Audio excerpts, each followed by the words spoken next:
We are going to learn Metta Sutta. So it's in Pali, it says Karniya Matta Kusalena Yantan Santam Padanga Abhisamitya Sakko Ujucha Sujucha Sucho Chassa Mudvanati Vāna. He who is skilled in working out his own well-being and who wishes to attain the state of calm, Nibbana, should act thus. He should be dexterous, upright, exceedingly upright, obedient, gentle and humble. So if someone wants to attain Nibbana, then the qualities Buddha is describing, these qualities should be there for this person. So what is this upright and exceedingly upright? So one day when I was meditating, I found that my mind is not getting concentrated. And then I was looking at why my mind is not getting concentrated. And then I found the day before that day, some people came to our house, night time, so I made some jokes to them. So then when my mind is about to concentrate, then my mind is going to those jokes, because I trained the mind to go into those, thoughts.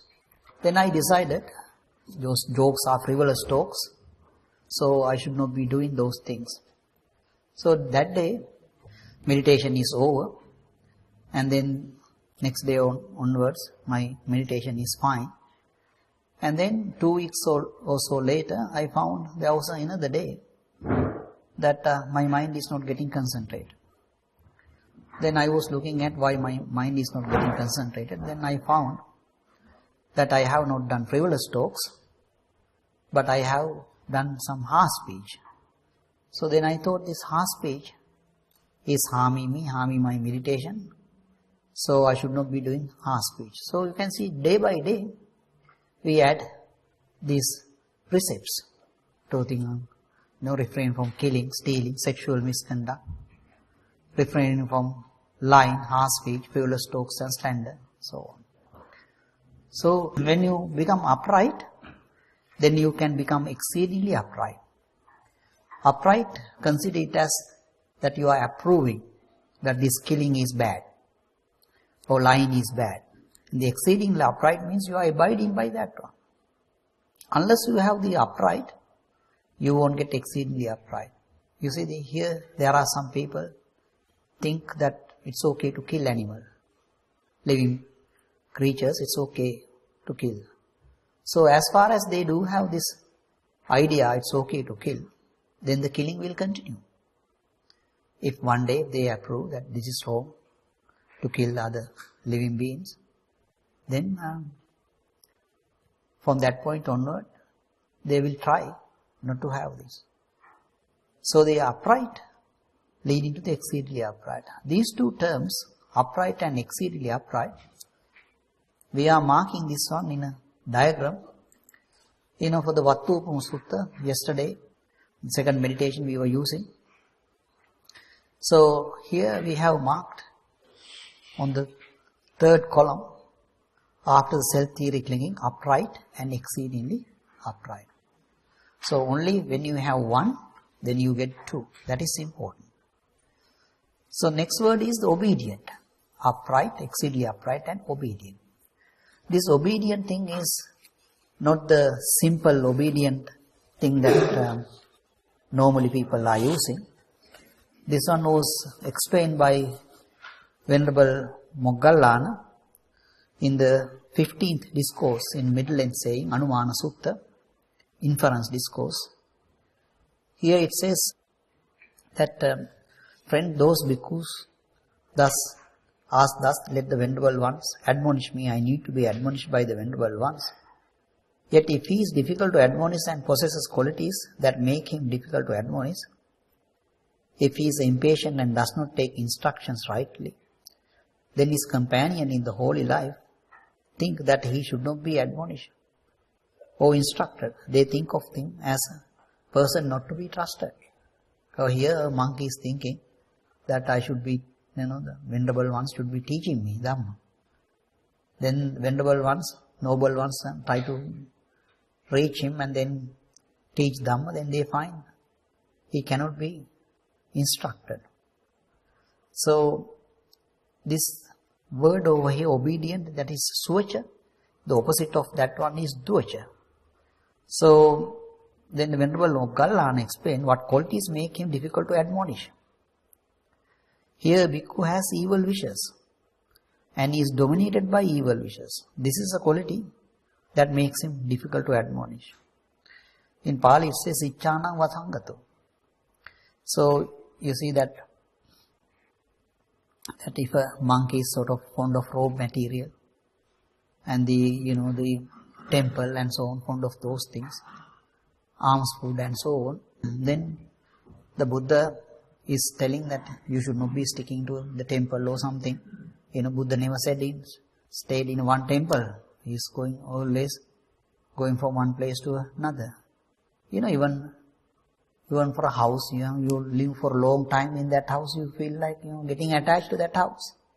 If you are moving, then you can see it is not getting attached to that one. So that is first quality, that you have this iccha, craving. Evil wishes are there. And such a person cannot be admonished. And again, bhikkhu loves himself and disparages others.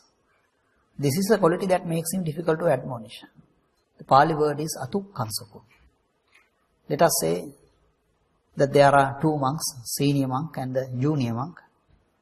Junior monk see one day the senior monk is breaking some sort of a rule of conduct. So having seen that one, the junior monk, out of compassion, tells this elder monk, Bhante, you broke this rule. At that time, the senior monk is saying, you think you are capable of admonishing me, instructing me? Oh, that is wrong. You see, even a small child in your house telling you, Mom, Dad, this is the correct thing, this is the wrong thing. If that is the truth, then we need to abide by that one, Otherwise we are throwing out the truth. So that is the second quality. You are putting yourself up. And the third one is angry. Well, if someone is angry, no one is going to instruct that particular person. And then the fourth, fifth and so on, it's here we have this envy, stinginess, derogation and disparaging. If you have those things, then it is difficult to admonish that person. Remember in the Vattu Sutta we look at these terms yesterday and we try to get rid of these ones. So if you don't have these ones, like envy, stinginess and so on, then you are obedient. Previously we were talking about the opposite of the obedient. Now you become obedient. For the obedient person, does not need to ask, teach me Dhamma, because Arahants see them and they actually teach them. So it makes sense, isn't it? Consider simple example. Let us say there is a poor person. He is not killing animals or anything like that. He is eating from fruit or something and living a simple life. And this person is going to another village or somewhere, and then he would see there is a big, parapet wall, big gate, and there's a big house, 2-story, 3-story house is there. So someone is coming out of Benz car, and this person is giving the way to that person. And then from the villagers he asks, who is that person? Oh, he is the person who is having this chicken farm, maintaining a chicken farm. Now this poor fellow, if he actually think that I will do the same, then you can see what did he do? He actually disparaged that his quality, what he is doing is he is not killing. Now he disparaged that one and then go for killing. So you can see, so if you are not disparaging, then whatever the quality is here, upright, exceedingly upright, you are saying, I'm not going to do killing, stealing, sexual misconduct and so on. So that quality will remain as it is. So then you become obedient. On the other hand, that person hasn't got this envy nature for the person who is actually having a good time. I am just poor fellow, I can't even eat every meal for a day. But the other person is having a chicken farm, he is actually enjoying the life. So he is not envy for that one as well. So since we don't have this, if you don't have these things like envy, stinginess, disparaging and derogation, then your precepts will last. So then you become obedient. When you become obedient, then you can become gentle. So, for me to explain the gentle thing over here, I need to explain what is called courteous over here. Appagabbo is a Pali word. The opposite of the courteousness is the rude, impoliteness. So, the Mahanidhyas explain the three kinds of impoliteness. Bodily impoliteness, verbal impoliteness, and the mental impoliteness. Bodily impoliteness is that here, the monks has got order. First monk is the first one, second monk is second one. This person is breaking that order. He is putting his body in front of the first monk. So he is the first. So that is the bodily impoliteness. And the verbal impoliteness is that, let us say that lay disciples or bhikkhus are there. Then this particular person going there without an invitation, this son preaches Dhamma. No one asks him to do that one. So that is the verbal impoliteness. Even the Dhamma has to be taught with an invitation. Even the Buddha preached Dhamma with the invitation of Sampati Mahabrahma. Otherwise there is this impoliteness. I saw this impoliteness when I was working in Australia. I went to a meeting. 9 o'clock, this meeting is starting. And 5 minutes to 9 o'clock, someone started his talk. And he spoke for 20 minutes. Did not allow the chairman utter a word. So that is wrong. If there is a chairman appointed, then you should let him do the job. And you should be answering only if that person is asking you a question. So, otherwise there is this impoliteness. So we learn bodily impoliteness and the verbal impoliteness. And then there is this mental impoliteness. Okay, let us say there is a king and his servant. So servant is looking after the king, helping him with respect. One day both of them decided that we are going to become monks. When they become monks, the servant is now thinking, I am equivalent to the king. He is thinking king is having a good time, his royal family having a good time. Now by becoming a monk, I became sort of a king. I am equivalent.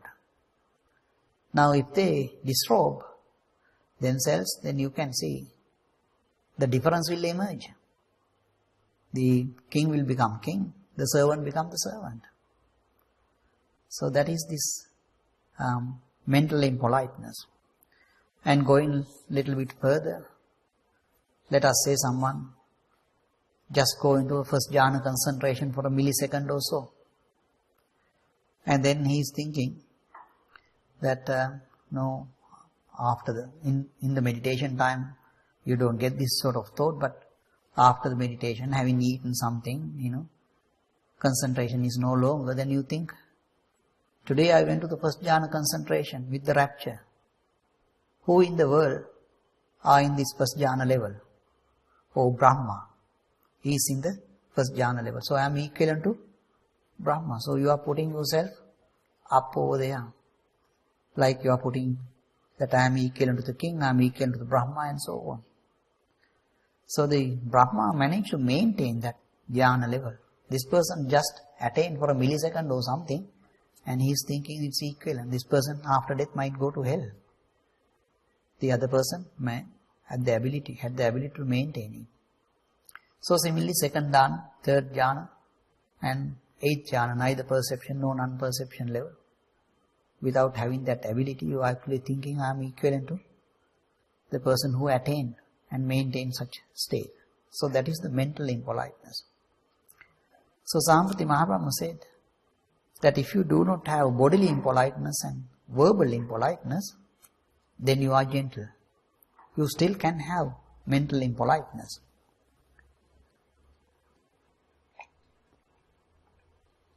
So you can see, this is a knowledge path. Only when you are upright, you become exceedingly upright. When you are exceedingly upright, then you are obedient. When you are obedient, then you become gentle. So I asked Sampati Mahabrahma, so what is this? What is the connection from obedient to gentle level over here, from the volitional formations, sanskara point of view? Then he said that we are not ordering these volitional formations. You see there, if you take the bodily impoliteness, that this person is thinking that he is putting his body in front of the first monk. What he is actually thinking? He is thinking, this senior monk is now old, he can't even answer question. My one is better. This is a construction.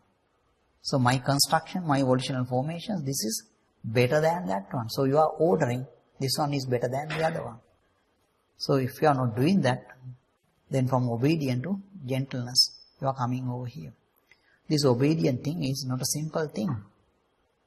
If someone is obedient and that person knows another Dhamma, that is, every perception is sick, then that person can stop thinking. If he wants to think, he can think, otherwise he can stop.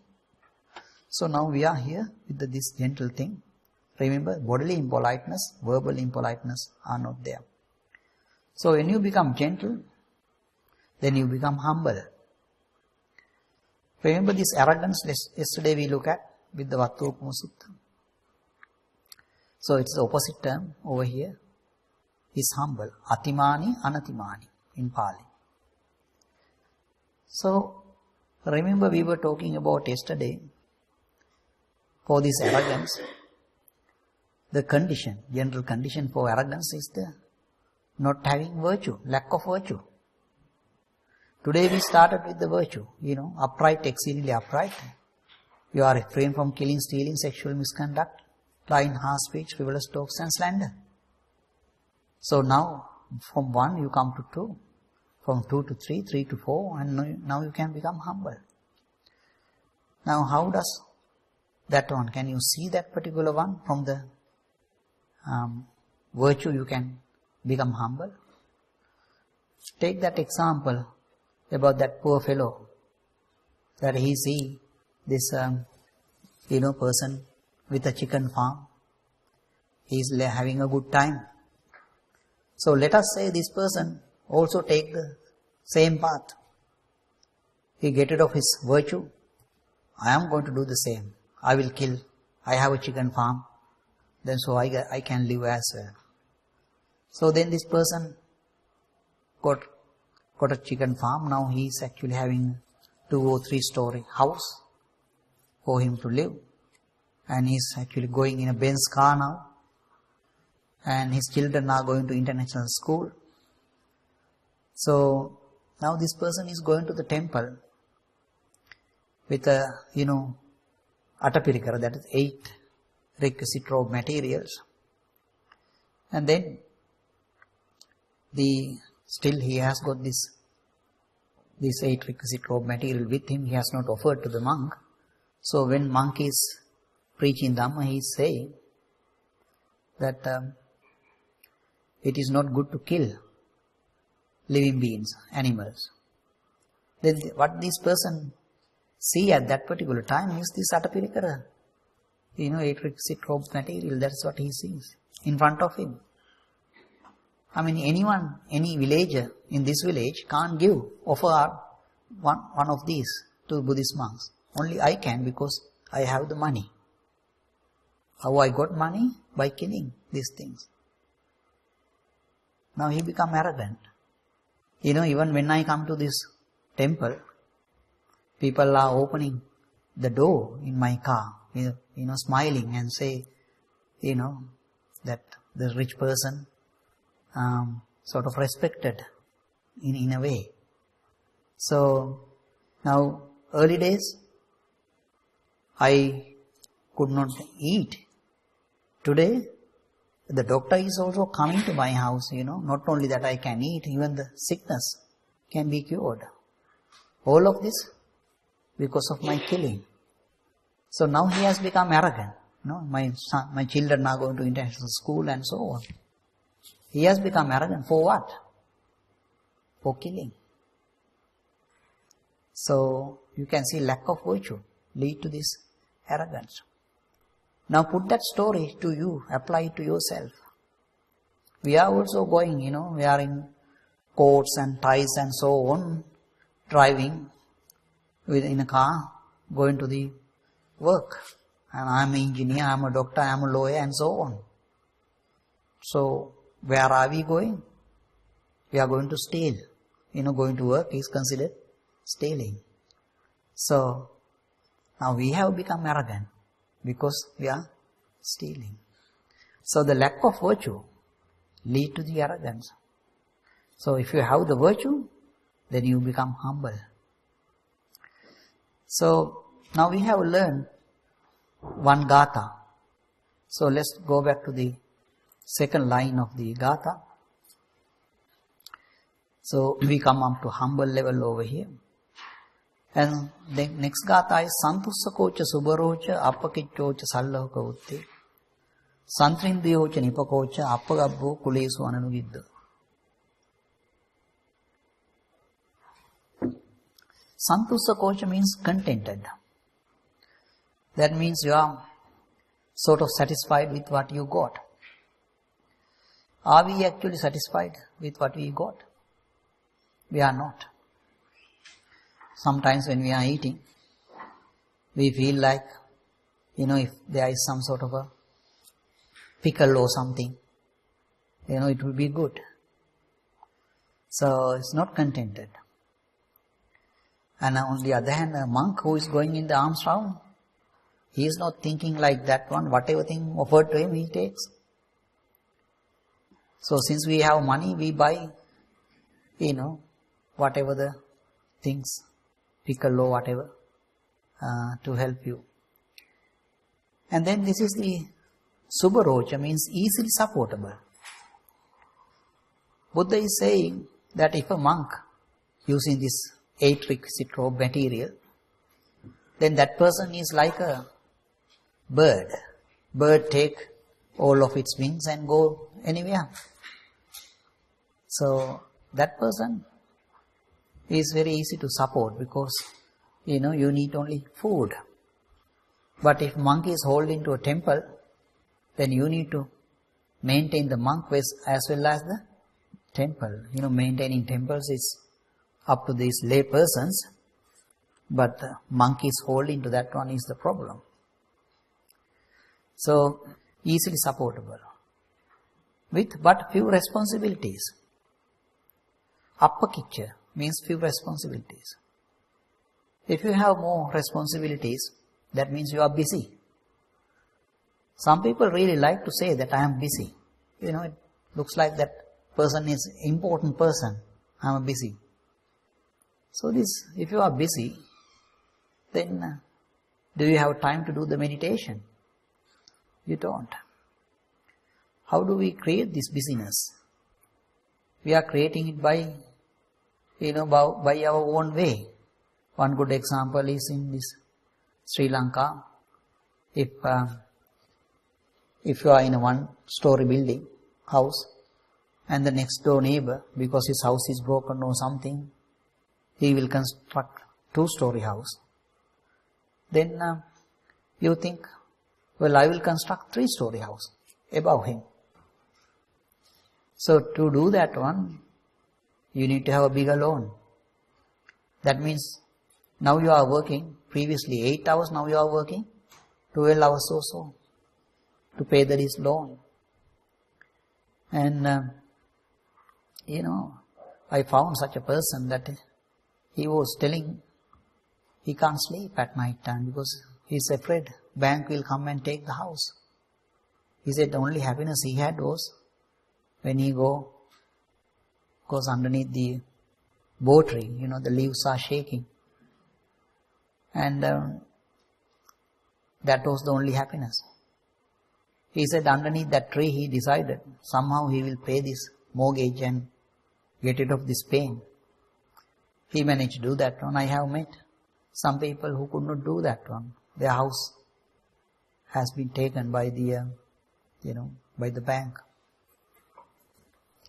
So, now look at you when you are sitting down over here, you are actually sitting down. Just, 2 feet, 3 feet area. That I am in a big house is inside your head.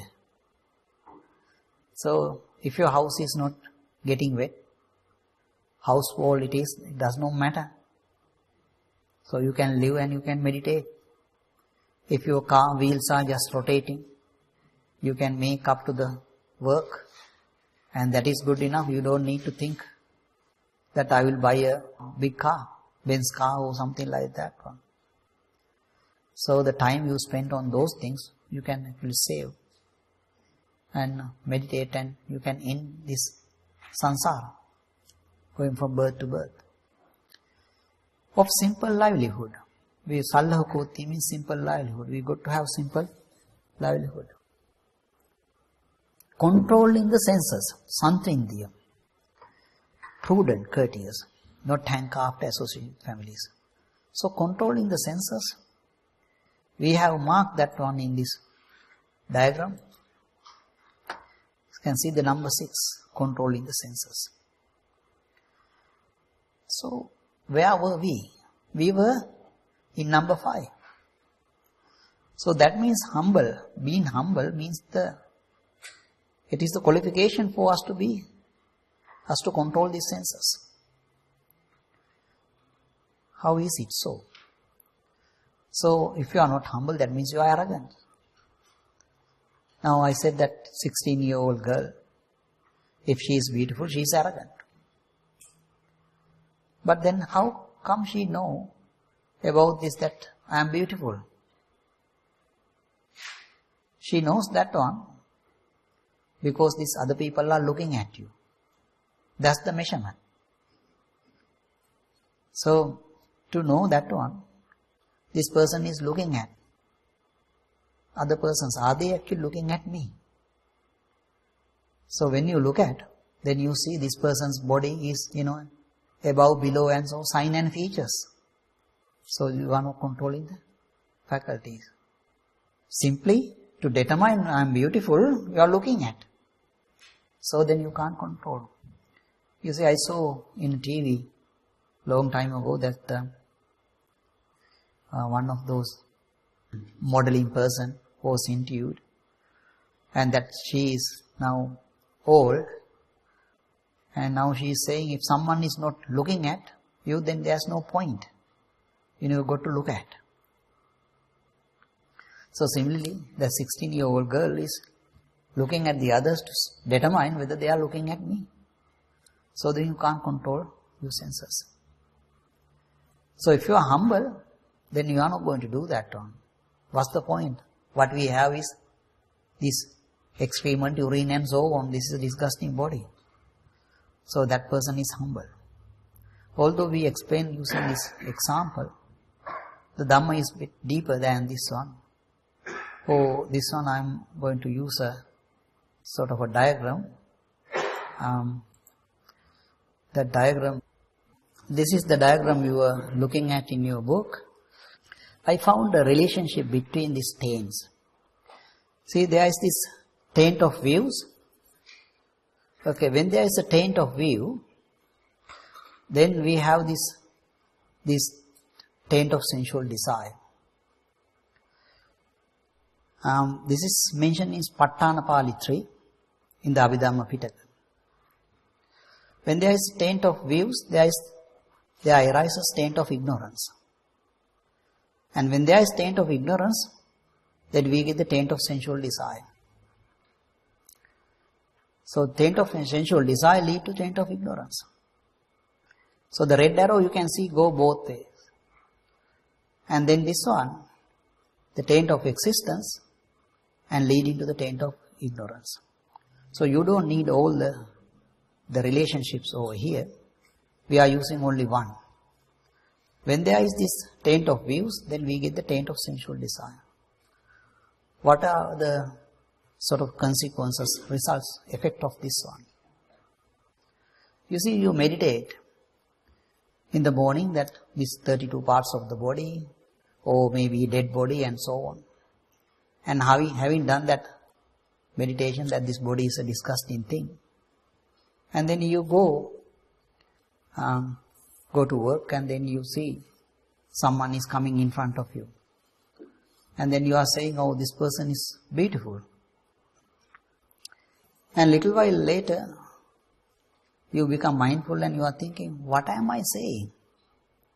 Didn't I, in my meditation in the morning, said that these are disgusting things, foul things, and now I am saying it's beautiful. Although you are actually thinking that way, that it's like someone inside you pushing you. Look, otherwise we are going to miss the chance of that, having a look at that particular person. Who is telling this one? That is the taint of views, because you have, pursued those forms before, you had feeling associated with that one and so on. So the taint of views is pushing you to go into this taint of sensual desire. In other words, when you are looking at someone, two things are actually hitting you. One is that person's sign and features, this place is above, this place is below and so on. Those sign and features are hitting you. And on the other hand, that this taint of views are pushing you, look, otherwise we are going to miss the chance. So it is difficult then to control your senses, because two people are hitting you. Now, we were talking about humble here. That means I have not come down in this third path. So that means I am humble, means I am not giving value to volitional formations. That girl is beautiful means it's a construction, right? So it's a volitional formation. So that person is not giving value to volitional formation. Then by giving value to volitional formations, you create this permanency. So now this person is not giving that value, therefore it's not permanent. Remember, taint of views means the post-perception of you taking something as permanent. So now you have less taint of views. Since you have less taint of view, then you have less taint of sensual desire. So in other words, when you are looking at the person, now no two people are hitting you, only one, the sign and features of that person. So that is what we were talking about here. That here, so I am humble, means I have less taint of views. Therefore, I have less taint of sensual desire. Now, no two persons are hitting me. It's just sign and features of that person. If I look down, close my eyes, then I can control. So that's how we come to the control. Controlling the senses. So, then controlling the Santrindriyoja Nipakoja, prudent. The number 7 is marked as prudent. So, over here you might be able to remember there is this Gatha in Dhammapada, which says it is good to control your body, and then these verbal things and the mental things is good to control everything. So that way also you can become prudent. Or else, I can tell you that when I was working in Canberra, I used to walk in a lake area, and lunchtime I do that one after lunch. So I can do the meditation while walking. The meditation you did yesterday, That is this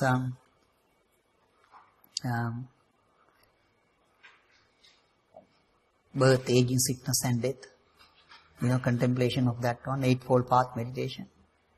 For you to do that one, you don't have to sit down. Because I am actually walking, because it's painful, in the office, inside the building, sitting down. When I walk, it is also difficult, then I sit down. So I change in postures as well, so I can actually go into meditation, concentration levels as well. One day I found that I can't walk over here because it's going to rain. So there is a shopping mall nearby. Let me go there and sort of walk inside the shopping mall. By the time I was entering the shopping mall, I was thinking that it is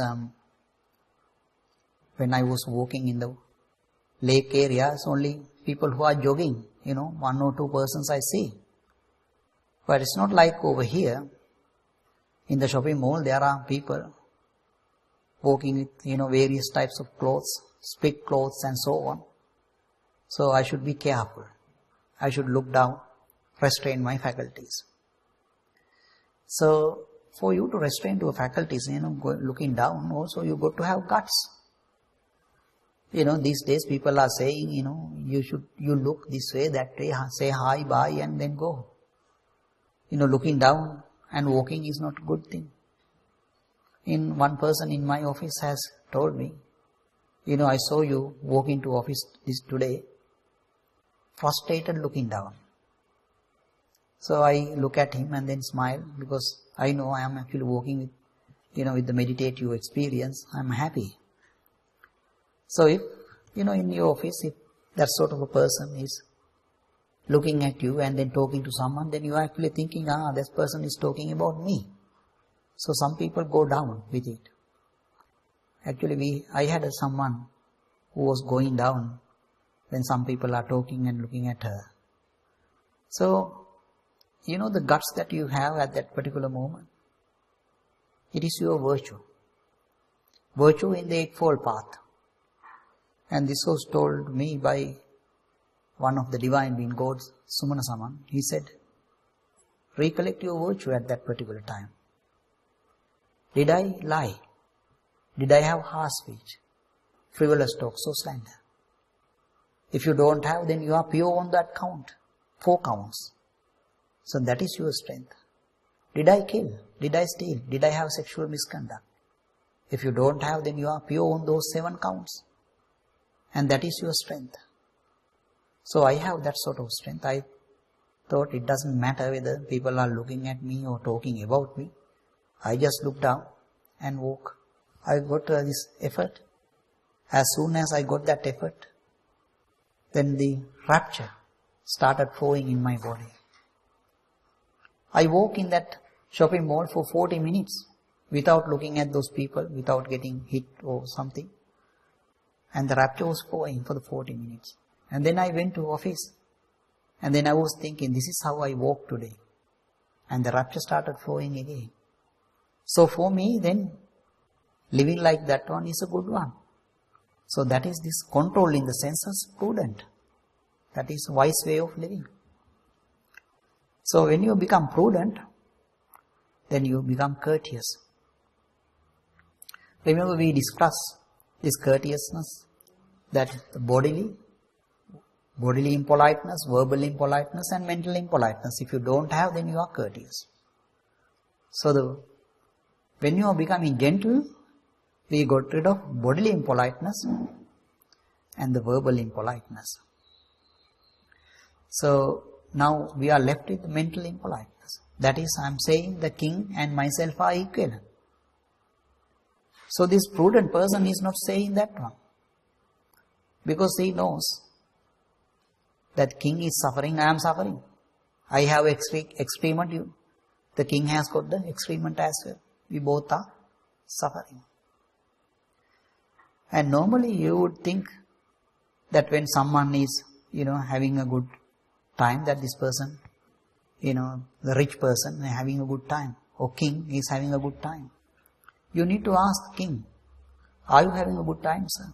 Then he will say, there is one discourse where a Buddhist monk sitting down underneath the tree always says, what a pleasure.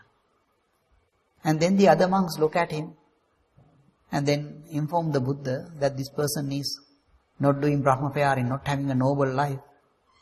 He thinks this is a pleasurable thing. And then this Buddha asked that monk to come and then ask him, are you saying such a thing? Yes, sir, I am saying such a thing. Why are you saying such a thing? And that monk said, Bhante, before I was a king, before I become a monk, I was a king. And then when I was inside the palace, the whole palace was guarded by the guards. And I was afraid that someone will come and kill me. I was frightened.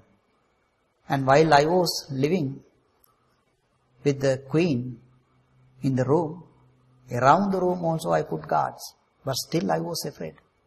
Someone will come and will kill me. Today I don't have anyone. So, without fear I sit down underneath this tree. You see, this President of America or President of Sri Lanka, when they are going, they are going in these bulletproof cars and in front of those guarding vehicles and guards are going. They are frightened because someone will come and shoot them. So, you don't have that sort of fear. But we do have other fears. So now this prudent person is not thinking the king and myself are equivalent, because he knows king is suffering, royals are suffering, I am suffering. So prudent, number 7, to number 8, courteous, he is not putting himself up. And then number 9, not hanker after association with families. So this not hanker after association with families means that this prudent person is not thinking, the royals are having a good time. He is not thinking that way because he knows that they are suffering. This hanker after association with families is related to this feeling. You see, let's think that for a moment that you are going to die at this moment. What do you think? Do you think you will be going to a sort of a womb of a person in Arabic country or somewhere? No, you don't think that way, isn't it? Because you are not thinking they are having a good time. You are actually thinking the Sri Lankan, a Buddhist, having a good time, or something like that. So the Arabic person in a Muslim country, probably they may not be thinking, I'm going to be born in Australia, sort of scenario. So we do have this thing, something to do with this feeling. So here, you are not hankering after associating with families. So now we have learn 2 gathas. And let's go back to the sutta. So here we were talking about Kuleswannagiddo, not hanker after associating with families. And the next one, Najakuddan Samachare Kinchiyena Vinyu Pare Upodeyo Sukino va Kemino Hontu Sabbe Satta Bhavantu Sukitatta. Let him not perform the slightest wrong for which wise men may rebuke him. Let him think, may all beings be happy and safe. May they have happy minds. So what are these slightest wrong for which wise men may rebuke? This hankering after associating with families. The wise person, for a normal person, it's okay to be born in this, family, in Australia, America, or whatever. And for the wise person, it is the hankering after association with families is not a good thing. And then this person saying, let all beings be happy and safe. May they have happy minds. So it is sort of explained that having got rid of bodily harmful actions, and then having got rid of verbal harmful actions, having got rid of these bad thoughts, one would be sort of spreading loving kindness, not to have the suffering for other living beings. So that person having known the suffering, that's what he's actually spreading. So now you can see in the diagram, we were here not hankering after associated families. That may all beings be happy, Sukhitatta is written over here, number 10. So then number 9 is the qualification for you to spread the loving kindness. If you don't have number 9, you can't do number 10. How do we know that one? Let's take a simple example.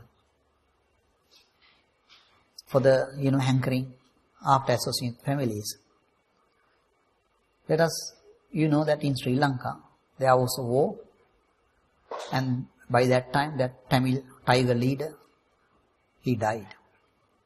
When he passed away, a certain group of people said, "It is good this guy is dead." Another group said, "Oh, our leader is dead." Now let's have these two groups apart, and they are actually standing on like a carpet, on the top of carpet. That is their families, the family structure. So just swap the carpet from the right to the left, or left to right. Now those people who are actually saying, "Oh, it's good this guy is dead," now they are saying, "Oh, our leader is dead." That's what they are saying. Those people who were saying before, "Oh, our leader is dead," now they are saying, "It is good this guy is dead." So you can see, it's the family structure. The family thing is creating the problem. So although we explain that one in using a simple example, the Dhamma is more deep. But this example provides you quite a sort of wealth of knowledge in that, in its essence. You see that persons who are spreading the loving kindness, let us say those people who are actually saying, "It's good this guy is dead," when they are spreading the loving kindness, as soon as the Tamil tiger leader's picture is coming in front of you, then there is a hole in your metta bucket. You can't spread the loving kindness. So was there loving kindness in it to start with? It wasn't, isn't it? Because it's just we, ourselves, our kind. When they are good, then that is the loving kindness. When you put someone outside to that lot, it's completely vanishing. So that is not loving kindness. You see, actually when you have the identity view and when you say, "I spread the loving kindness," it's some sort of a thing that is not come to comply with the, loving kindness. It is because you can't spread that one. So although we explain using this example, the Dhamma is a little bit deeper. So now you can understand from the example that this is why we should not be saying that, "Let I be well." When I say I be well, then that I'm thinking about my family, my kind. Therefore you can't get rid of the identity view. So from the Dhamma point of view, not hankering after associated families means it is not mine. If it is not mine, that means you get the right view. From the right view, you get the right thought. Thought of renunciation, thought of non-malevolence, thought of non-harming. So then I am following through non-greed, non-hate, non-delusion path. Remember yesterday, first meditation, we learned this one. So since I am following through this non-greed path, I will be giving up things that are in the greed path.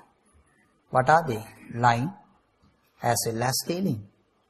I am following through the non-hate path. So I will be giving up things that are in the hate path. That is harsh speech, slander, as well as killing. And then I am following through non-delusion path.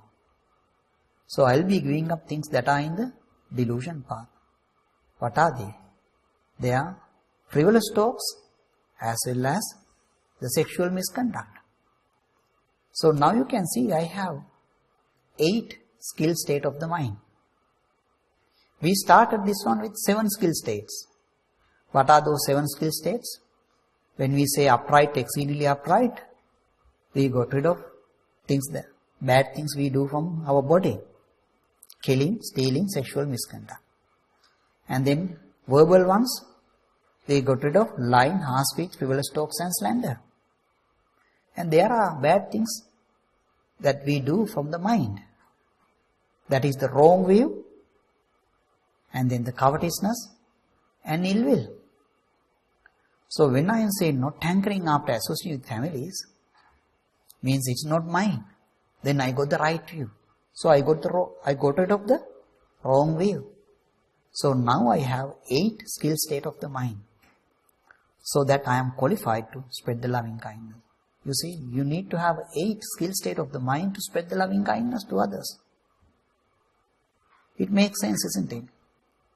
While stabbing someone with a knife, can you say, let you be well? You can't. While having a harsh speech for someone blaming, and then can you say, let you be well? You can't. But if you don't have a harsh speech, then you can. So you need 8 skill state of the mind. But this one is going a little bit further. Not hankering after associated families is not mine. Not mine means you get thought of renunciation, thought of non-violence, thought of non-harming. Now that has to be coupled with another discourse called twofold thought discourse. In the middle and saying, where the Buddha is saying, when he was still a Bodhisattva to be enlightened, before his enlightenment, he got this sensual thought. And then the Bodhisattva was thinking, this sensual thought has arisen within me. And that sensual thought is harming me, harming others, harming both. And it is destructive of intuitive wisdom. And then the harming thought, the sensual thought subsided. So what is this intuitive wisdom? It is that not hankering after associating with families. Similarly, he got ill will thought. He understood that ill will thought has arisen in me. It is harming me, harming others, harming both. And it is destructive of intuitive wisdom. So then the ill will thought subsided. And similarly, when he got the harming thought, he thought the same way. So the harming thought subsided. So that has to be used to go from the left, from the right to the left. That not hankering after associated families, that means that it is not mine. So therefore you got the right view. From the right view, you get the right thought. So then we are using the twofold thought discourse. So then you are coming to the left side, that I do not want this sensual thought, ill will thought and harming thought. And then now you are having this 8 skill state of the mind. And then you are spreading the loving kindness. May all beings be happy. So now you are qualified. So we have now learned this third Gatha. So let us go to the next one. Here it says in Pali, Eke Chipana Bhutatti, Tasavata Vrava Anosesa, Digavaye Mahantava, Majjima Rasakanu Katula, Diktavaye Vaddikta, Echadure Vasanti Avidure, Bhutava Sambhavesiva, Sabbe Satta Bhavantu Sukitatta.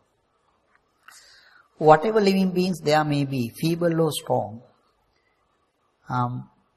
long or stout, or medium size. You see, the Diga means long ones, like snakes.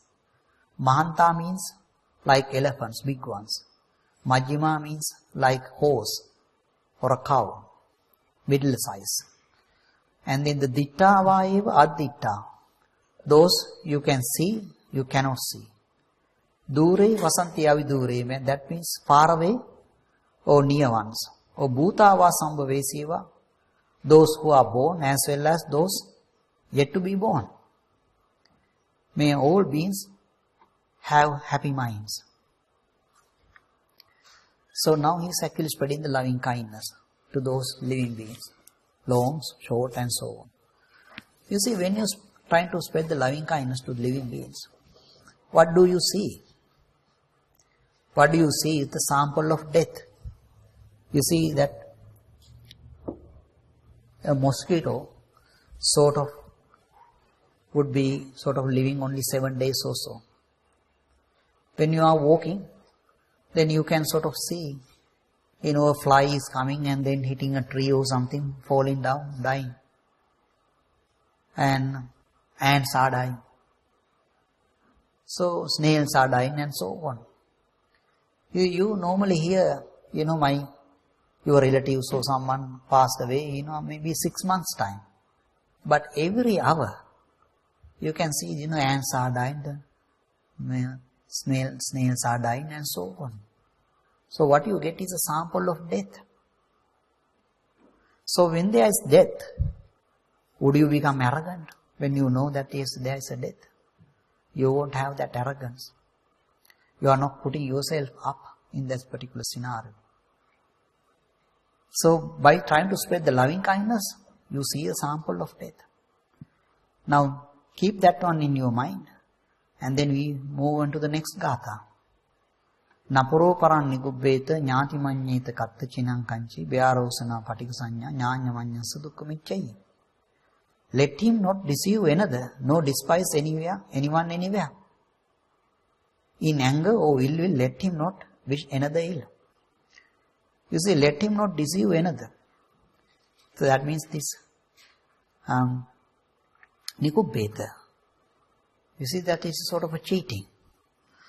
So this person is not thinking, when you see the sample of death, you are not thinking it's good to, kill this chicken and then live a life out of that one.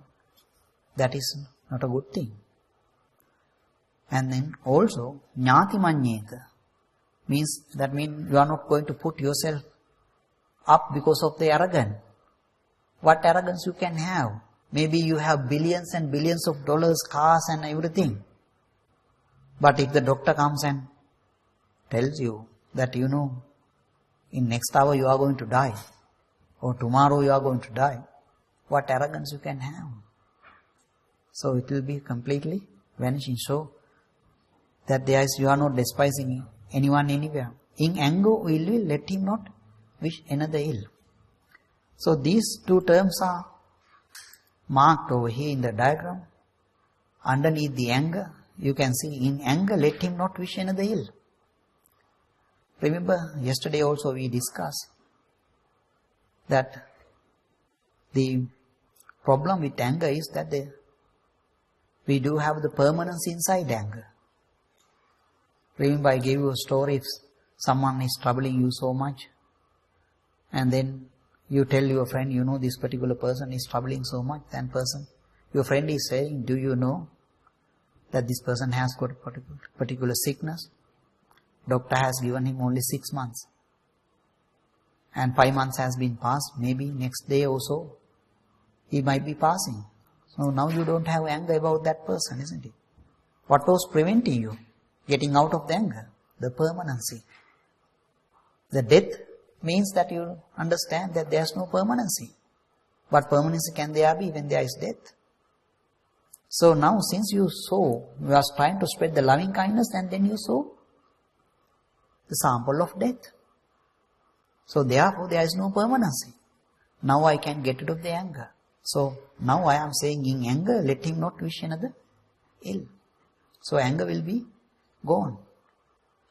When the anger is removed, then you will see that you have the ill will. So now you are saying in ill will, let him not wish another ill. So the ill will be removed. Remember, this person is now spreading the loving kindness. It's only after when you are taking out this big one, the anger, then you can sort of know. You might have ill will, maybe slight inside you. But when you are angry, then you can sort of see, it is coming out. And when the anger is removed, then you can sort of see the ill will. So you are not wishing another ill. So now you can see we have 9th skill state of the mind. We have 9 of them now. So not only that we have the right view, we got rid of another bad mental ones, that is the ill will. So then, let's go to the next Gatha. So in the discourse, it says, Mata yata niyam puttam, ayusa eka puttam anurakke. Evampi sabba bhutesu manasambhave aparimanam. Just as a mother would protect her only child with her life, even so let one cultivate a boundless love towards all beings. Just as a mother would protect her only child. How would a mother protect her only child? You see, if a mother is carrying a baby and going over a river or something, if the baby is fallen, then mother would jump. Even if she can't swim, she will do that one. And when a mother is actually thinking about the baby, she is always thinking, let there be good for this baby. She never thinks, let this guy be dead. So in other words, mother has got that purified mental actions towards her baby. When mother is sort of uttering a speech to the baby, she is not uttering these harsh words. Harsh speech is not there. She is uttering good words. In other words, a mother has got purified verbal actions towards her own baby. When the mother is giving something to the baby, she is not giving poison or knife to put in the mouth. So in other words, mother has got purified physical actions towards her own baby. So in other words, mother has got purified mental, verbal and physical actions towards her own baby. So this is called Sucharita, Trivida Sucharita. And in Pali. So now Buddha is asking us to spread the loving kindness, having these 3 kind of, purified mental, verbal and physical actions for the entire world. Now if you are not thinking about let my baby be dead, and you have the purified mental actions, let some goodness come to this baby, then you got to have the same thing for your next door neighbor. You should be thinking that let next door neighbor's baby, that the baby be well, not harm come to that baby. And if you have the purified verbal actions for your baby, then you got to have the same purified verbal actions for the next door neighbor's baby. You should not be scolding, shouting and so on. If you have purified physical actions towards your own baby, you are not giving poison or something like that one for the baby, then you should have the same thing for the next door neighbor's baby. So you are not should be giving some chemicals, poison, or putting knife inside the baby's mouth.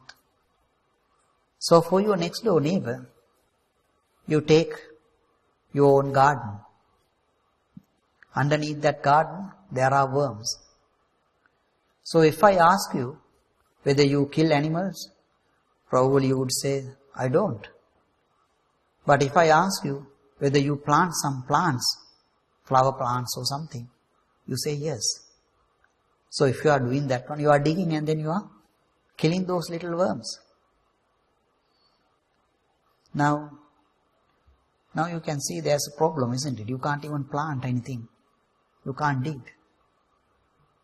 Now the question comes, why do we do this one? Why do we plant these plants? You see, it's because of my, left side house. They are like a flowery people. They got this beautiful garden, flowers and so on. I want to be in that family. Now you can see this is something to do with this number 9. Hankering after associating families. On the right side, neighbor has got good garden. They are having a good time. Let me include in that family. And in front of me also, the neighbors are having a good time with the nice garden and so on. So when we are hankering after associating with families, we forget about that little creature inside in your garden. You see, when you have a big body, 5 feet, 6 feet or so, that creature, a worm, is only 2 inches or so. So with this type of body, you don't have a loving kindness for 2 inches. So what kind of loving kindness we are talking about? So now you can see the hankering after associating with families is the issue. So what Buddha is saying, spread the loving kindness with the purified, the physical, verbal and mental actions towards the entire world. So let's go to the next gatha. And here it says, Mettancha sabba lokasmi mana sambhave aparimana uddang adocha tiriyancha asambhadang avera hasapatta. Let him radiate boundless love towards the entire world. Above, below and across. The above you can say Akanicca Brahmarelam. And then the below, the earth and across. Then you can see these hells are there, divine worlds are there. All the worlds you are actually spreading the loving kindness to every being. So, unhindered, without ill will, without enmity. Asambhadang avera. So you are spreading the loving kindness like the mother, spreading the loving kindness. Remember in that mother's example, if your baby is in that garden, then if the next door neighbor is coming up with some sort of a equipment to dig, you are saying, don't dig, my baby is inside. So you are protecting. So likewise, having the loving kindness for the entire world with the purified verbal actions, physical actions and mental actions. So then the last one before the last, Tittanya charan nisinnowa sayanova yavatassa vigatamiddo etan satin aditteya brahmametam viharam idamahu. Standing, walking, sitting or reclining, as long as he is awake, let him develop this mindfulness. This they say is noble living. Brahmameta. Brahmameta means noble living. What is noble living? That you have a loving kindness. You are spreading the loving kindness with a mindfulness. What is the mindfulness? I am a person with purified mental, verbal and physical actions. I am spreading the loving kindness. So that is the noble living. You see, we have to be careful when we may be sort of doing some sort of mathematical sum. On this side may be a mosquito, without knowing that our hand might come over and kill that little creature. Even preaching Dhamma, we have to be careful. Our hands may be sort of pointing at somebody else's body parts. Look at the Buddha's one. Buddha was actually holding the hand like that one, preaching Dhamma. That sort of mindfulness. Dittincha anpagamma silava dassanena sampanno kamesu viniya gedang nahijatu gabbaseyam punareti. Dittincha anpagamma silava dassanena sampanno. Having seen something, not falling into wrong view, being virtuous, endowed with insight. That means he saw something. Lust in the senses discarded, verily never again will he return to conceive in a womb. You see that the being virtuous part is written over here, number 13, next to the virtue part over here. We started with virtue. Remember, we start when we say upright. There are 7 things we were talking about. Refrain from killing, stealing, sexual misconduct. Refrain from lying, harsh speech, frivolous talks and slander. Now when we went through this knowledge part, obedient, gentle and so on. So when we come to the not handcuffed association with families, we got the 8th skill state of the mind added to our list. So that is not mine. So therefore I got the right view. And when I come to number 12, then I am removing the ill will. Therefore I got 9 skill state of the mind. But still there is something missing. What is the other bad thing we do from the mind? That is covetousness, abhijja. So now this person wants to thorough his virtue. I don't want to have that hole in my virtue.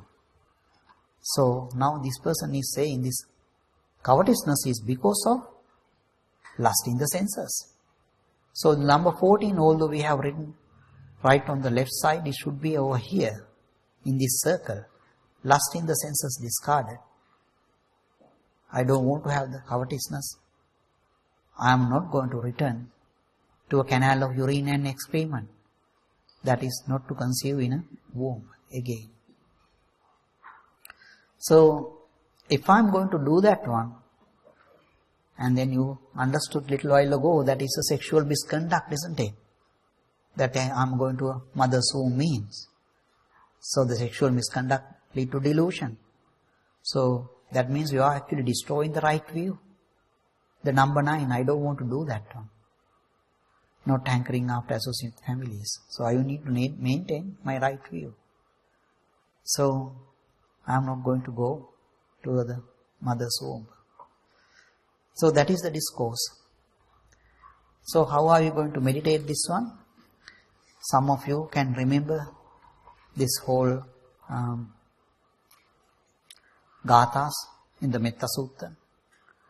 And if you can't remember the important things, 15 terms written already in the diagram, so you can actually go through. So we start with this upright and exceedingly upright. So what you need to recall is your virtue. Killing, stealing, sexual misconduct, I don't want them. Lying, harsh speech, frivolous talks and slander.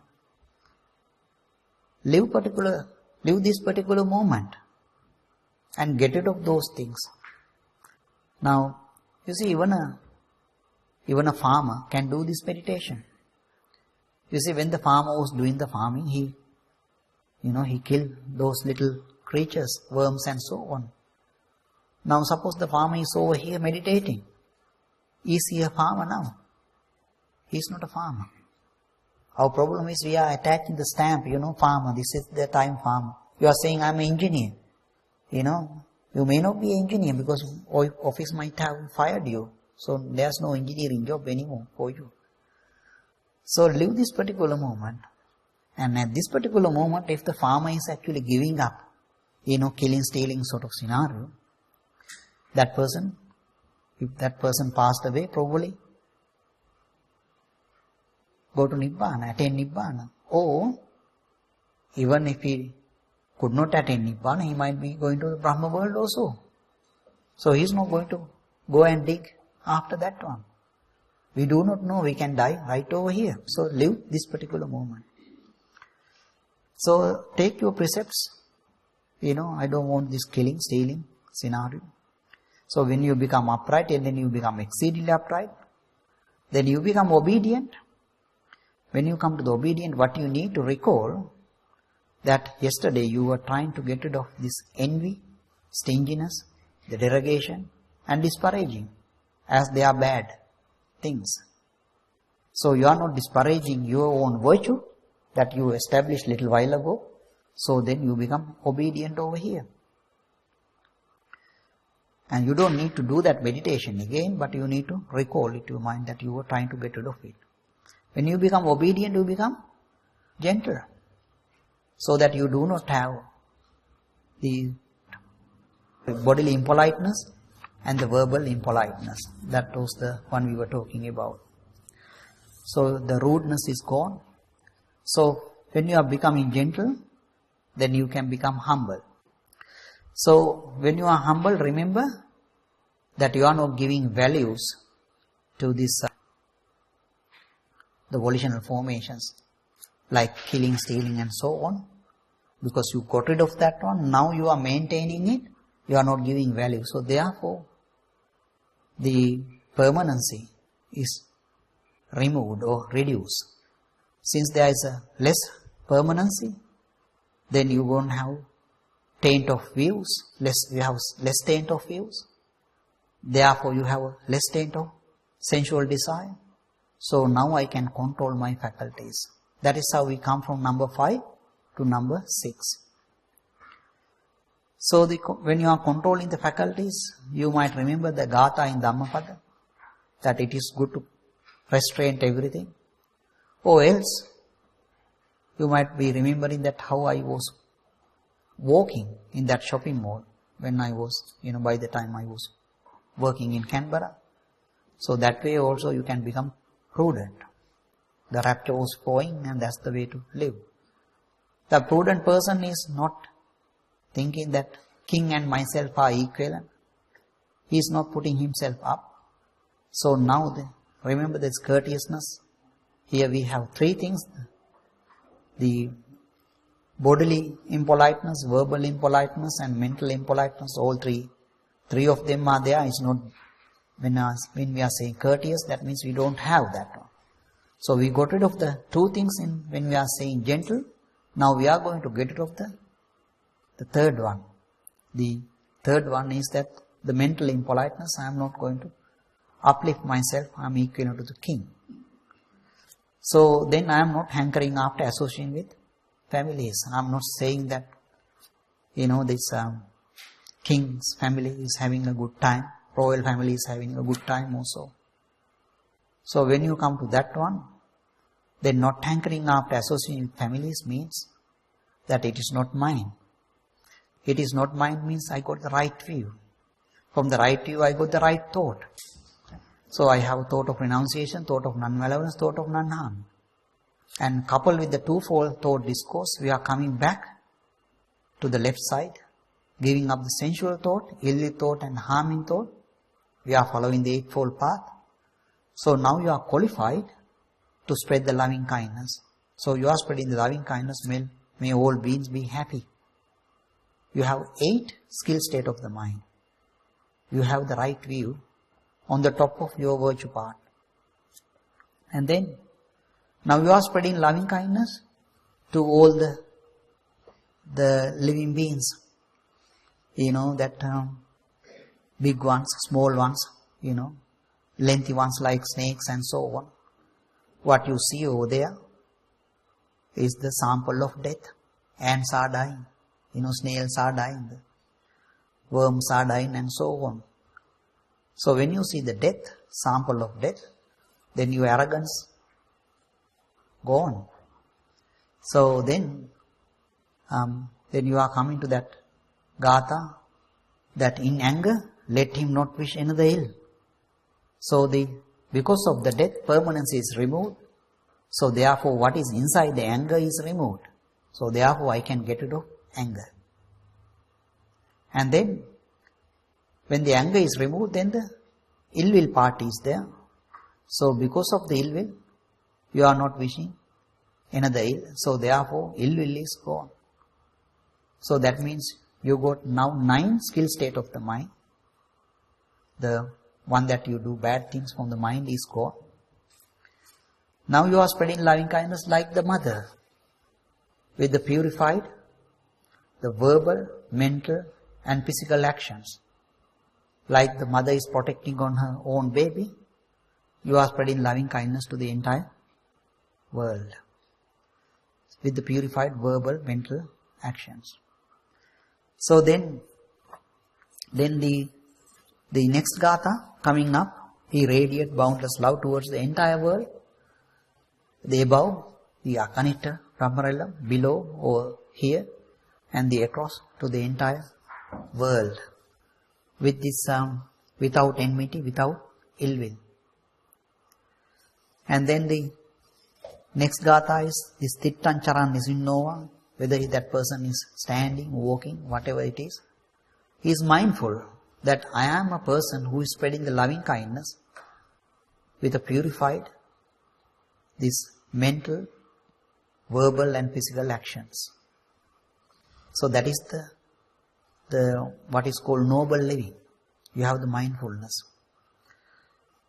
And then the last gatha is that Dittincha Anupagama Silava. That means having seen, that you have the insight. We started with this 7 skill state of the mind. Along the way, we added other qualities. Not hankering after associating with families. You got the right view. Ill will is removed. Now I have 9 skill states. Now I find I got one missing. The missing part is that I have the covetousness. So the covetousness is because of the lust in the senses. Now you are saying, I don't want the lust in the senses so that I can make my virtue thorough. I can fulfill it. So lust in the senses discarded. I am not going to return into a mother's womb. I am not going to go inside the canal of urine and excrement. So that is the meditation. So try to go up to 15, but if you can't, at least go from controlling the senses to prudent, number 7, and then try spreading loving kindness. If you can, do the whole thing. So let us take 15 minutes for the discussion, and then we will do the meditation.